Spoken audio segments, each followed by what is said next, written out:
প্রবাসীরা আসলে পরে তাদের যে লাগেজ হ্যান্ডলিংয়ের যে প্রবলেমগুলি হয়, নানা রকমের দুর্নীতির শিকার তারা হয়, হারানোর শিকার হয়, সেগুলি যাতে না হয় এবং বিশেষ করে খুব আমাদের এয়ারপোর্টে এমন একটা অবস্থা যে কোনো যাত্রী আসার পরে লাগেজের জন্য ওয়েট করতে হয় আপনার 1 ঘন্টা 2 ঘন্টা।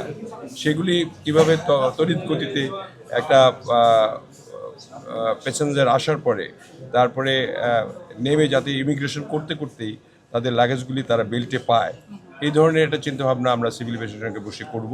72 ঘন্টা ময়েশ্চার লক সমৃদ্ধ লিলি বডি ওয়াশ শিয়া বাটারের গুডনেস স্কিন রিপেয়ার করে রাখে সফট ও গ্লোয়িং, যাতে করে একটা ভাইব পায় যে নতুন একটা চেঞ্জ আসলো আর কি। আমরা টিকিটিংয়ের যে ব্যাপারটা আছে সেগুলির সিন্ডিকেশনের একটা ব্যাপার রয়েছে আমার মনে হয়, সেটাকে ভাঙতে হবে। এবং আমার মনে হয় যে এটার অনেক ক্ষেত্রে আমি শুনেছি যে আমাদের বিমান খালি যায়, টিকিট পায় না, অনেকেই টিকিট পাচ্ছে না, অথচ বিমান যাচ্ছে খালি। তো সেগুলির সিন্ডিকেট রয়েছে, সেগুলি ভাঙার জন্য যে যে পরিকল্পনা দরকার, আমরা আজকে তো কেবল আসলাম, আমরা পরিকল্পনা করছি, আমরা জানি কী কী প্রবলেমগুলি রয়েছে, সেগুলি নিয়ে আমরা একটা পরিকল্পনা তৈরি করেছি। এটা আমরা পরে জানাতে পারবো যে আমরা কী কী পদক্ষেপ গ্রহণ করলাম।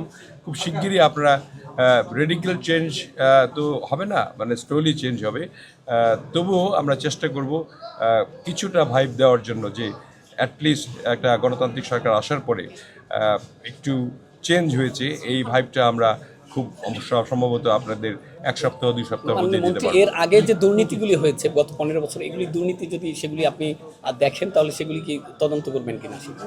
ডেফিনেটলি দুর্নীতি হলে তো তদন্ত হবেই, দুর্নীতির দায়ে অনেকেই জেলেও আছে, আবার এখনও দুর্নীতিমুক্ত হয়নি, এবং সেগুলি ঠিক করার জন্য তো আমাদের চেষ্টা চলবে।